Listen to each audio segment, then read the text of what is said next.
അങ്ങനെ ചെയ്യരുതെന്ന് പറയും. ഒരാളെ അധിക്ഷേപിച്ചിട്ടില്ല, അധിക്ഷേപിച്ചത് എന്നെയാണ്. ഞാൻ എന്നിട്ട് തിരിച്ചൊരു മറുപടിയും പറഞ്ഞില്ല.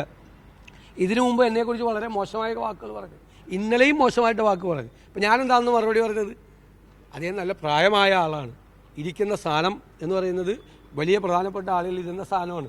അങ്ങനെ ഒരാളെക്കുറിച്ച് മോശമായൊരു വാക്ക് പോലും ഞാൻ പറയില്ല എന്ന് പറയുന്നത് നല്ല കാര്യമാണ്. പക്ഷെ ഇപ്പോൾ നടക്കുന്നത് എന്താണ്? നടക്കുന്നത് വ്യാപകമായ വിദ്വേഷ പ്രചരണമാണ് നടക്കുന്നത്. പണ്ട് സംഘപരിവാറായിരുന്നു അതിൻ്റെ മുൻപന്തിയിൽ നിന്നിരുന്നത്. മതപരമായ തർക്കങ്ങൾ ഉണ്ടാക്കുക, എന്നിട്ട് ഭിന്നിപ്പിക്കുക, ഭിന്നിപ്പിൽ നിന്ന് രാഷ്ട്രീയ മുതലെടുപ്പ് നടത്തി അതിൽ നിന്ന് അധികാരം പിടിച്ചെടുക്കുക. ഇതൊരു സംഘപരിവാർ തന്ത്രമാണ്. അതേ സംഘപരിവാർ തന്ത്രം ഇപ്പോൾ CPM കേരളത്തിൽ പയറ്റുകയാണ്. CPM സംഘപരിവാറിൻ്റെ അതേ വഴിയിൽ കൂടെ പോവുകയാണ്. അപ്പോൾ SNDP ജനറൽ സെക്രട്ടറിയോട് കുറിച്ചല്ല ഞാൻ തിരുവനന്തപുരത്ത് പ്രസംഗിച്ചത്. ഞാൻ തിരുവനന്തപുരത്ത് പിണറായി വിജയനെതിരായിട്ടാണ്, മുഖ്യമന്ത്രിക്കെതിരായിട്ടാണ് സംസാരിച്ചത്.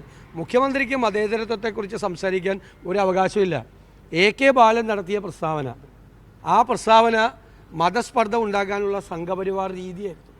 അതിനെ പ്രൊട്ടക്റ്റ് ചെയ്ത് സംസാരിച്ചു. ME ഗോവിന്ദൻ തള്ളി പറഞ്ഞു അയാളുടെ AK ബാലൻ്റെ പ്രസ്താവനയെ. പക്ഷേ പിണറായി വിജയൻ അതിനെ സംരക്ഷിച്ചു. അതായത് സംഘപരിവാറിൻ്റെ അതേ വഴിയിലാണ്. ഇപ്പോൾ സംഘപരിവാർ നേതാക്കൾ പറഞ്ഞിട്ടുണ്ട്, പറവൂരിൽ എന്നെ തോൽപ്പിക്കാൻ വേണ്ടിയിട്ട് BJP BDS സ്ഥാനാർത്ഥിയെ നിർത്തരുത്, അതായത് രണ്ടാമത് വരുന്ന LDF സ്ഥാനാർത്ഥിക്ക് പിന്തുണ കൊടുക്കണം, അങ്ങനെ എന്നെ തോൽപ്പിക്കണം. അത് BJPയുടെ ഒരാവശ്യമാണ്.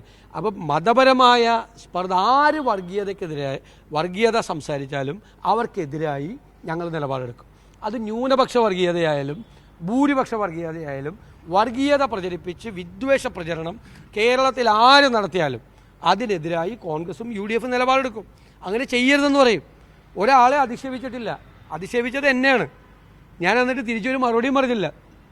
ഇതിനു മുമ്പ് എന്നെക്കുറിച്ച് വളരെ മോശമായ വാക്കുകൾ പറഞ്ഞു, ഇന്നലെയും മോശമായിട്ട് വാക്ക് പറഞ്ഞു. അപ്പോൾ ഞാനെന്താണെന്ന് മറുപടി പറഞ്ഞത്? അദ്ദേഹം നല്ല പ്രായമായ ആളാണ്, ഇരിക്കുന്ന സ്ഥാനം എന്ന് പറയുന്നത് വലിയ പ്രധാനപ്പെട്ട ആളുകൾ ഇരുന്ന സ്ഥാനമാണ്. അങ്ങനെ ഒരാളെക്കുറിച്ച് മോശമായൊരു വാക്ക് പോലും ഞാൻ പറയില്ല എന്ന് പറഞ്ഞത്. ഞാൻ പറഞ്ഞിട്ടില്ല. ഞാൻ പറഞ്ഞത്, അദ്ദേഹം പറഞ്ഞത് ഗുരുനിന്ദയാണ്. ശ്രീനാരായണ ഗുരുദേവൻ എന്തു പറയരുതെന്ന് പറഞ്ഞു, അത് അദ്ദേഹം പറഞ്ഞു. അങ്ങനെ പറയരുത്. ഈ BJP CPMൻ്റെ ഒരു രാഷ്ട്രീയ തന്ത്രമുണ്ട്.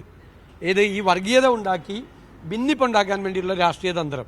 അതിൻ്റെ ഉപകരണമായി അദ്ദേഹം മാറരുത് എന്ന് പറഞ്ഞാൽ അത് ഇനിയും പറയും. അങ്ങനെ പറഞ്ഞാൽ, അങ്ങനെ പറഞ്ഞില്ല, ഇനി അങ്ങനെ പറയില്ല.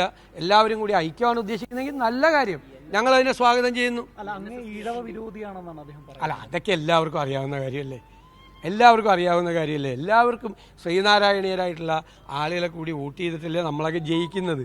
ഏതർത്ഥത്തിലാണ് പറയുന്നത്? ഏതർത്ഥത്തിൽ? അദ്ദേഹമാണ് ഗുരുദേവൻ പറഞ്ഞതിന്, ഗുരുദേവൻ്റെ ദർശനങ്ങൾക്ക് വിരുദ്ധമായി സംസാരിക്കുന്നത്. അദ്ദേഹം പലരുടെയും ഉപകരണമായി മാറുന്നു. അങ്ങനെ ആകരുത്. ആ പൊസിഷനിലിരിക്കുന്ന ആൾ അങ്ങനെ ആകരുത്. അല്ലാതെ ഞാൻ എന്തെങ്കിലും ഒരു വാക്ക് ഏതെങ്കിലും കാലത്ത് അദ്ദേഹത്തെക്കുറിച്ച്